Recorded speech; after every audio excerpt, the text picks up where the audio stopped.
Hi friends. तर इथे सकाळचा वेळ आहे, सकाळचं मग नाही आहे, दुपारच होत आली आहे. आम्ही लेट आहे कारण आज होती सुट्टी, त्याच्यामुळे थोडं निवांत चाललेलं आहे.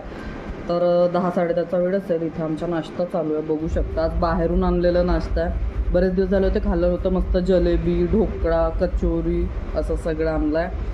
आणि इथे आहे रुजूल आणि इकडे आहे ते आमचा सगळ्यांचा नाश्ता चाललेला आहे.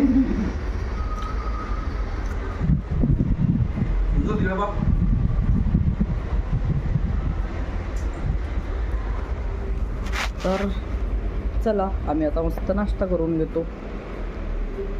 बाबा मला बाहेरचा ढोकळा आवडते, पण कोणाकोणत्या लोकांना नाही आवडत.